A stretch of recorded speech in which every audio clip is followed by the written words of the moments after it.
council of higher gods met and decided that a slave race would be genetically engineered to do the labor for them. Enki was the Sumerian equivalent of the Greek god Poseidon, and conducted experiments with the most advanced species on Earth, apes and monkeys. The first hybrid slaves can be dated to around 200,000 BC. With further experimentation, the gods genetically engineered the Homo sapiens. For the past few decades, molecular biologists have been examining and mapping human DNA, which has 35,000 genes consisting of over 3 billion chemical bases. It turns out that 97% of our DNA is junk DNA with no known use or function. Failing any other explanation for this shocking revelation, scientists are now considering the notion that our genetic code was written by an extraterrestrial programmer who wrote two versions of our genetic code, a big code and a basic code. Our so-called junk DNA is a hidden and dormant upgrade of our basic code. It is a clever, self-organizing, auto-executing, auto-developing, and auto-correcting software. In other words, the DNA that scientists have been calling junk DNA is really divine DNA. The facts show that our genetic programmer purposely disabled the big code and left us to exist on only 3% of our DNA. Like a broken radio dial which is stuck on one station instead of roaming across thousands of stations and frequencies, humans are stuck on one station called 5 sense reality. There are about 250 unique human genes that are not found in any lower species. In fact, scientists have not been able to find any evolutionary basis for these genes.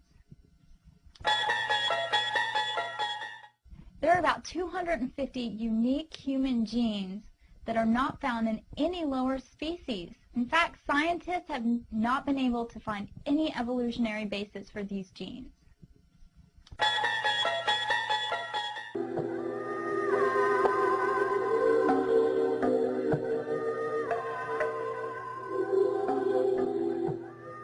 According to Plato, god Poseidon was so pleased with the human hybrids he had engineered that he mated with a chosen female named Cleito and built a palace for her at the top of a hill near the center of the island. He surrounded it with rings of water and land to protect her. Cleito gave birth to 5 sets of twin boys. Eventually, he divided Atlantis into 10 districts, each ruled by one of his 10 demigod sons. For generations, humans lived among the gods and demigods and multiplied in great numbers. They lived simple, virtuous lives as laborers, but slowly they began to change as greed, power, and sexual immorality corrupted them.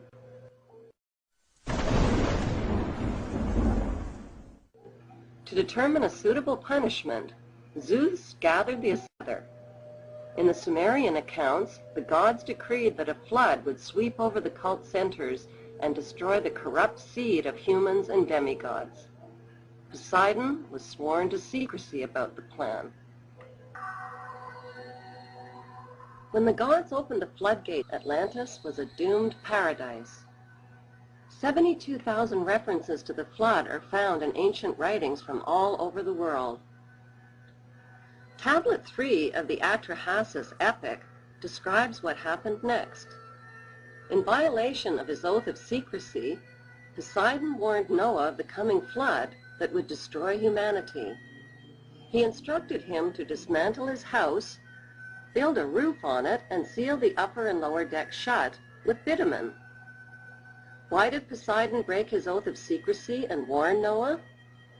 According to Genesis, Noah was 600 years old at the time of the flood, indicating that Noah was a demigod and therefore the offspring of Poseidon. After 7 days, the flood waters subsided and Atlantis was forever lost beneath the sea. There is no possession more prized to the royal families of Europe than their genealogy charts. They treasure them above all else. The charts are their pedigree papers, which trace their royal bloodlines back to their divine roots.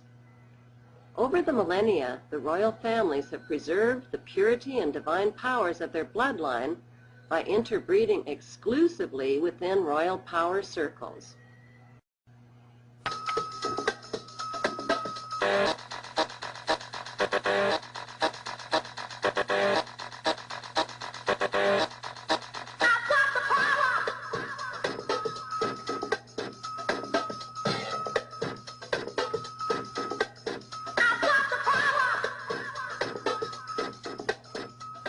Stories have been surfacing for years about the royal family of England and the United Kingdom.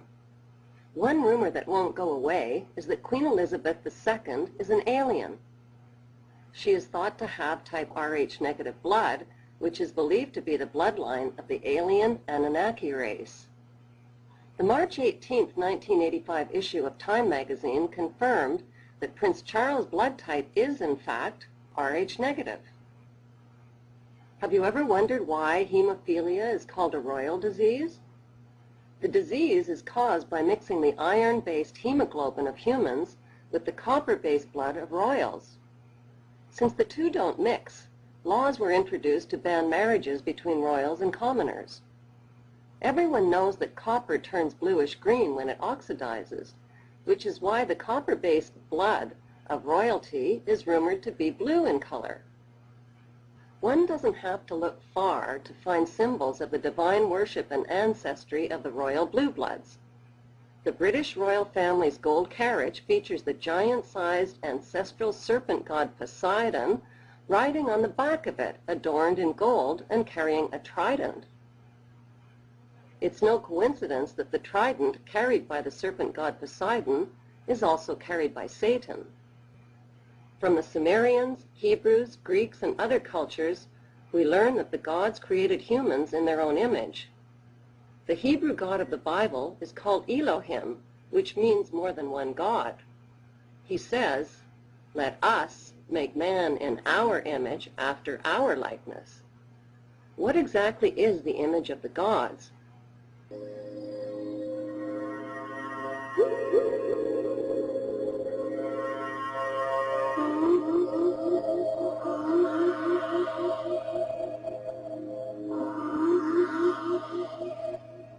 In all of the ancient literature, the gods are described as having supernatural powers, advanced knowledge, and advanced technology. But what do we really know about their character?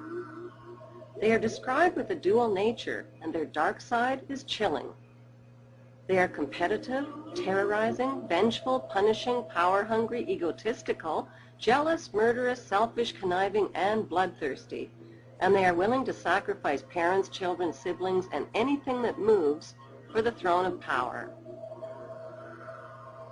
The Hebrew God of the Bible admits to being a jealous God and warns humans that if they are foolish enough to put any other god before him, he will destroy them. He has a pathological need to be worshipped by humans through animal and even human sacrifice. In Numbers 25, he kills 24,000 of his people with a plague. He views humans, who he created in his own image, as evil, flawed, and sinful, and demands that they remain ignorant. His first commandment is, "Thou shalt not know." Finally, he seeks to destroy his sinful human creations in a flood, but shows his ineptitude when they manage to survive.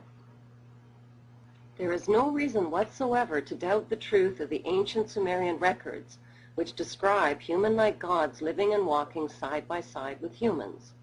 Nor is there any reason to doubt similar evidence from the Hebrews, ancient Mayans, Phoenicians, Chaldeans, Aztecs, Aryans, Assyrians, Greeks, and the inhabitants of ancient India and Tibet. One of the most startling scientific discoveries from the Human Genome Project is that 250 of our 25,000 human genes have no evolutionary basis whatsoever.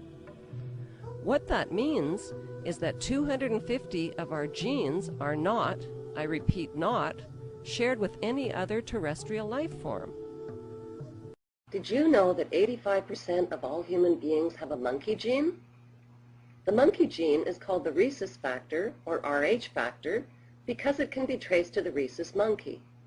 Chances are your blood type tests Rh positive, which means you've got the monkey gene.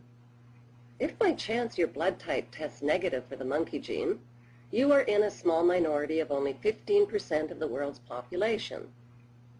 So what happens when an Rh negative woman gets pregnant with an Rh positive partner?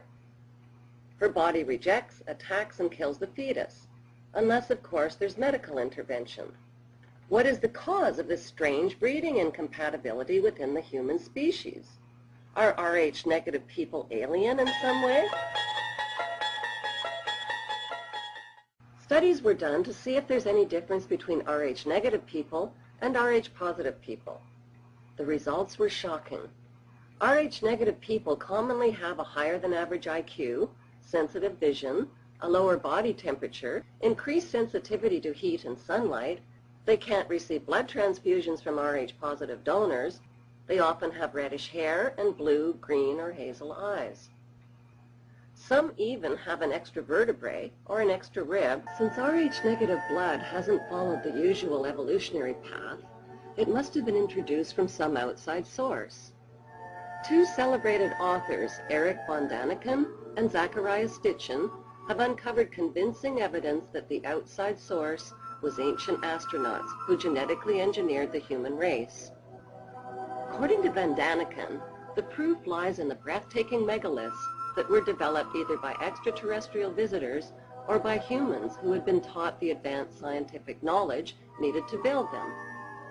Such artifacts include Stonehenge, the head statues of Easter Island, and the Egyptian pyramids and obelisks.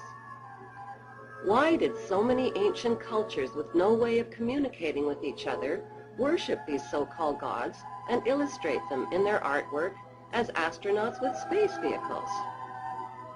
It's easy to imagine our own astronauts someday encountering intelligent life forms in space who will view us as their gods. Many of the ancient texts talk of gods who came to earth from the heavens and created man in their own image. The Egyptians, Phoenicians, Chaldeans, Mayans, Aztecs, Aryans, Assyrians, and the inhabitants of ancient India and Tibet have all recorded the arrival of gods from the heavens in their ancient writings.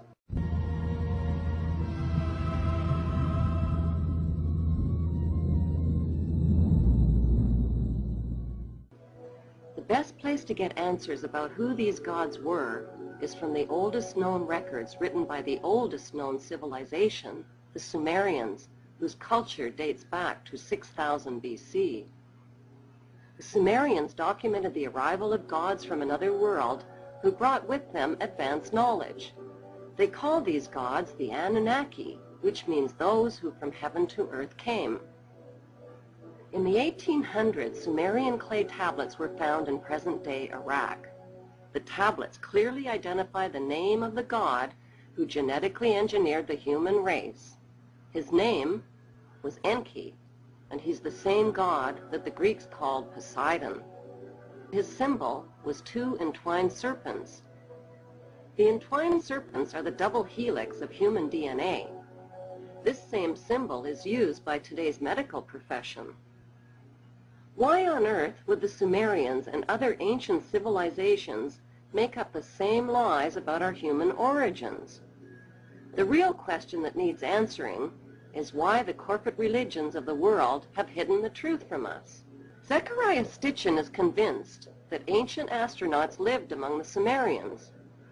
"We look like them," says Sitchin. "They made us through genetic engineering. They jumped the gun on evolution and made us look like them physically and to be like them emotionally." Sitchin goes one step further. He suggests that these gods are ancient astronauts interbred with the human females they created. The Bible's book of Genesis agrees. In Genesis 6:1-4, it says, "And it came to pass when humans began to multiply on the face of the earth, and daughters were born unto them, the sons of God saw that the daughters of humans were beautiful, and they chose wives, and they had children with them." What planet galaxy, universe, or dimension did these sons of God who seeded human life on Earth come from?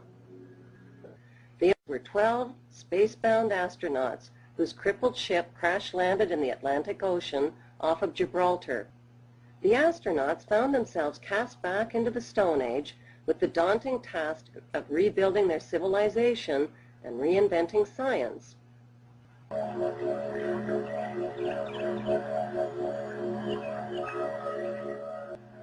The Garden of Eden was not a mythical paradise. It was the fertile plain of Atlantis. The word Eden comes from the Sumerian word meaning plain. Plato described Atlantis as a flourishing civilization populated by humans, gods, and demigods. Beyond the city lay a fertile plain 330 miles long, surrounded by majestic mountains dotted with villages, lakes, rivers, and meadows.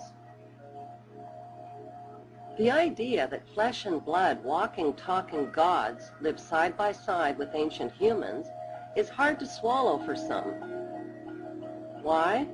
Because for thousands of years, we've been deeply indoctrinated with a religious belief in the existence of only one invisible, all-powerful God. For the Sumerians, cohabitation with human-like gods was an everyday reality.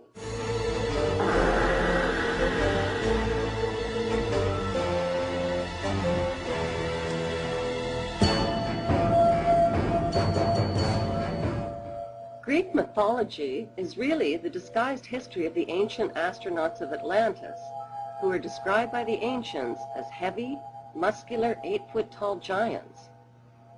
They traveled at wondrous speeds and possessed immense weapons and supernatural powers. They loved, they sinned, they fought battles, and they had lifespans of thousands of years. According to the Vedas of ancient India, the gods were all members of one large, but not necessarily peaceful family. Rivalries between family members split up the gods into two warring factions, the young Olympian gods and the older generation of Titan gods. After a fierce 10-year battle, the Olympians, led by Zeus and Poseidon, overthrew the Titans. Zeus seized the throne of power, but his younger half-brother Poseidon challenged his authority. To end the conflict, Zeus and Poseidon drew lots and divided the world between them. Poseidon, the serpent god, would rule Atlantis and the Atlantic region. Zeus would rule Lemuria and the Pacific region. The story of how the gods created humans is found in the Atrahasis epic, written in the 18th century BC. The epic was written on clay tablets and describes the toil of the lower gods digging canals and rebuilding a new civilization. After 3,600 years of hard labor, they threw down their tools and rebelled.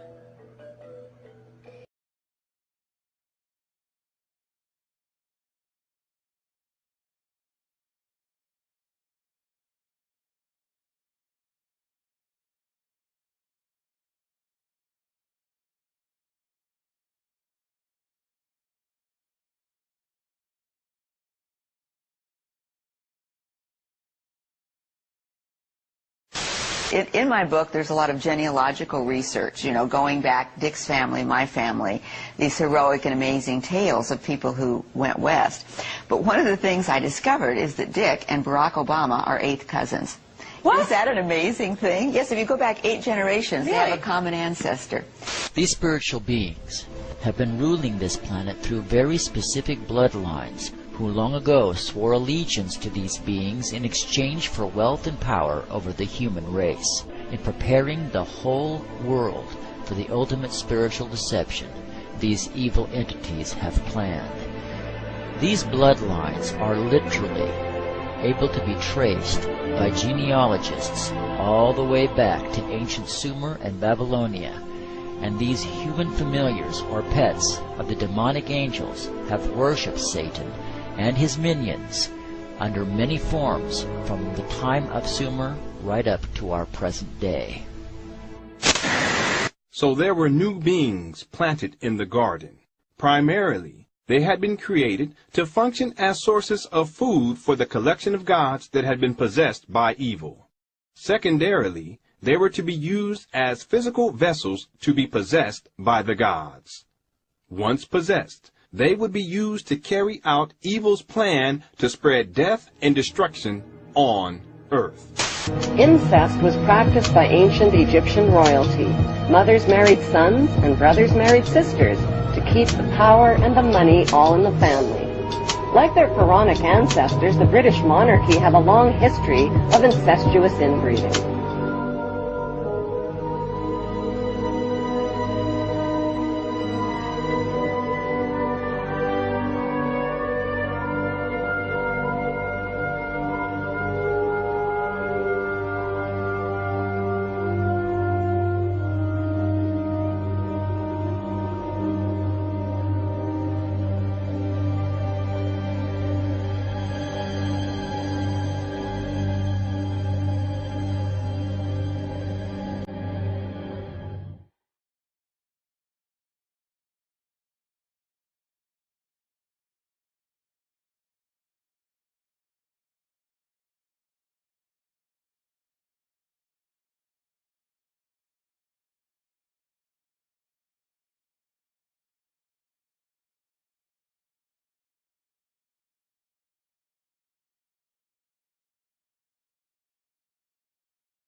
Is of an interbreeding between a non-human race, force, whatever, and humans, creating a hybrid bloodline, a fusion of the two DNA.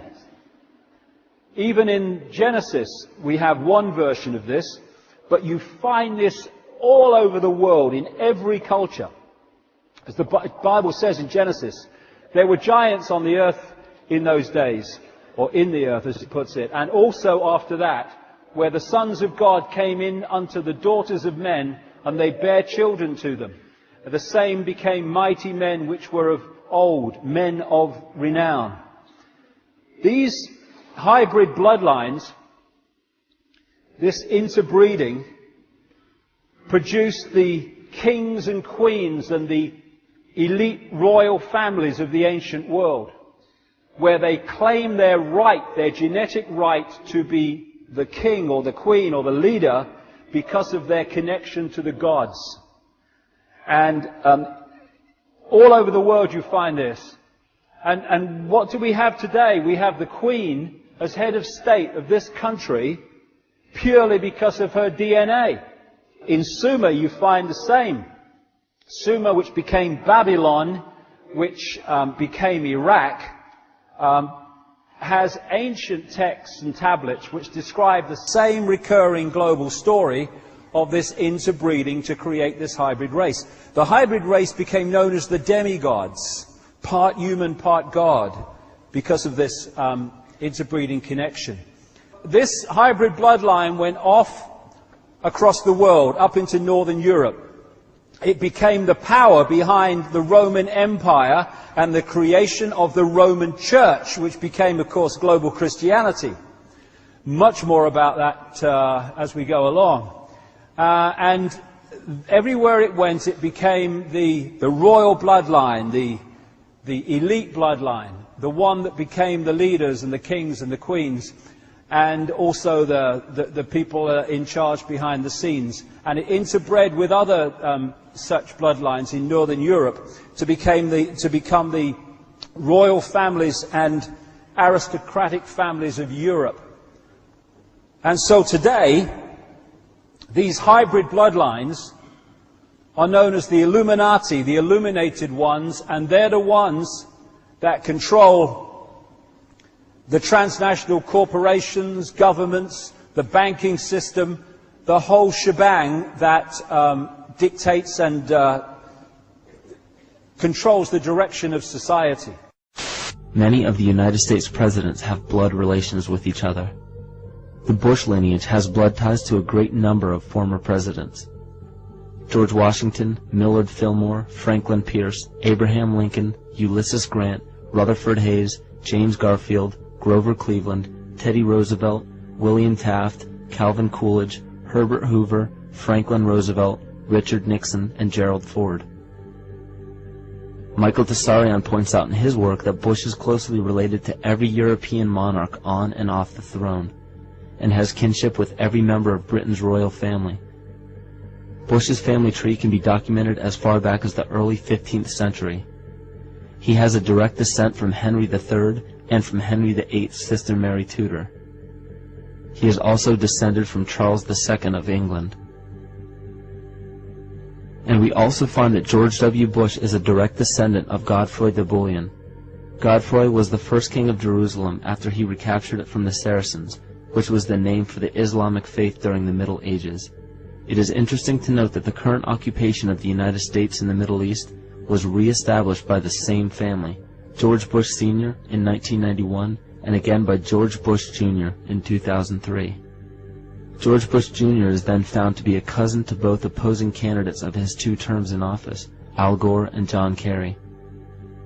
Democratic President Barack Obama also has blood ties with George W. Bush, as well as Gerald Ford, Lyndon Johnson, Harry Truman, James Madison, and the British Prime Minister Sir Winston Churchill.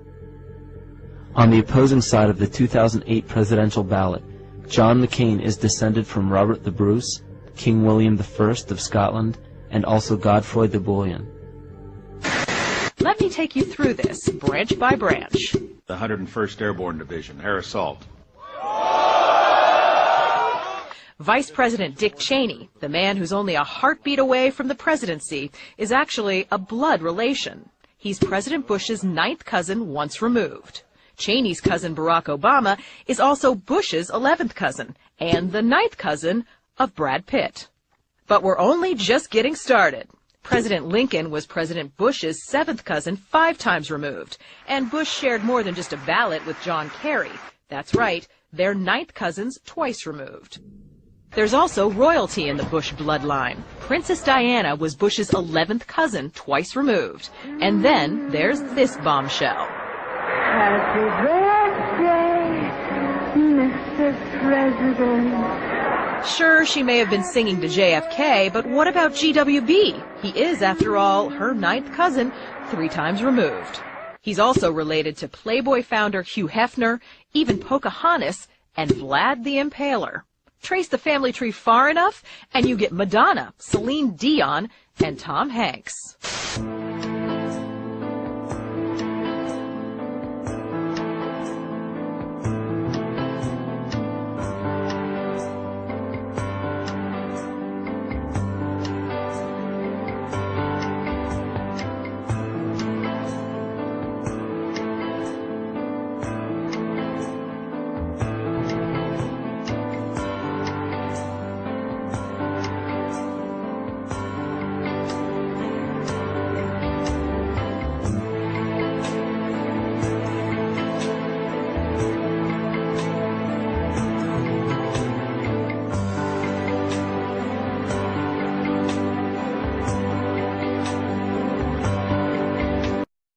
The Council of Higher Gods met and decided that a slave race would be genetically engineered to do the labor for them.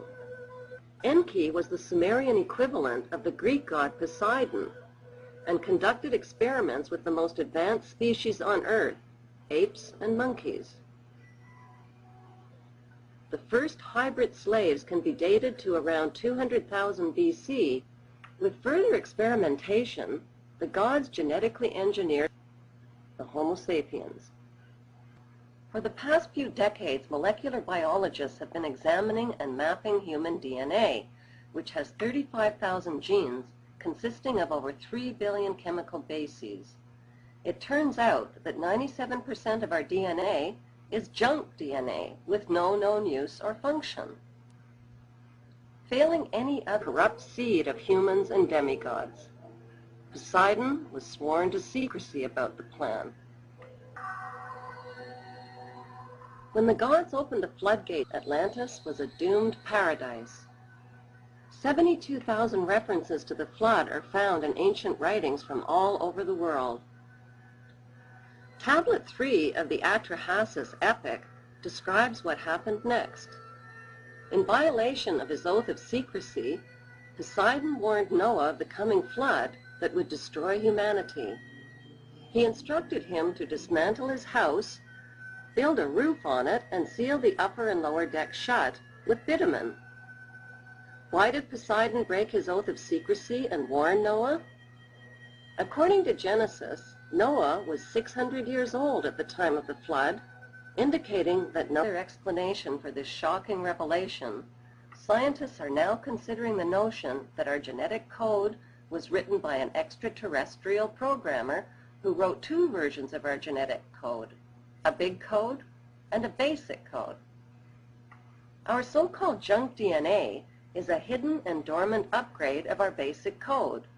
It is a clever, self-organizing, auto-executing, auto-developing, and auto-correcting software. In other words, the DNA that scientists have been calling junk DNA is really divine DNA. The facts show that our genetic programmer purposely disabled the big code and left us to exist on only 3% of our DNA. Like a broken radio dial which is stuck on one station instead of roaming across thousands of stations and frequencies, humans are stuck on one station called 5 sense reality. There are about 250 unique human genes that are not found in any lower species. In fact, scientists have not been able to find any evolutionary basis for these genes. There are about 250 unique human genes that are not found in any lower species. In fact, scientists have not been able to find any evolutionary basis for these genes.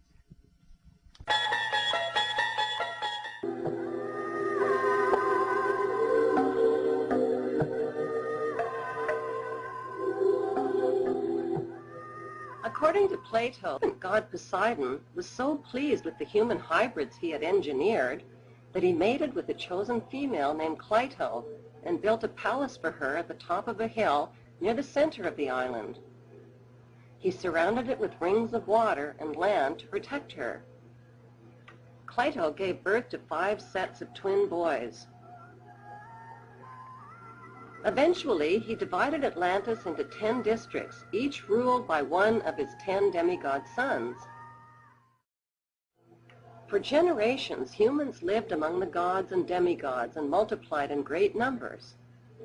They lived simple, virtuous lives as laborers, but slowly they began to change as greed, power, and sexual immorality corrupted them.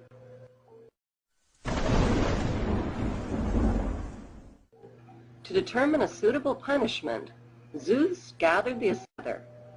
In the Sumerian accounts, the gods decreed that a flood would sweep over the cult centers and destroy the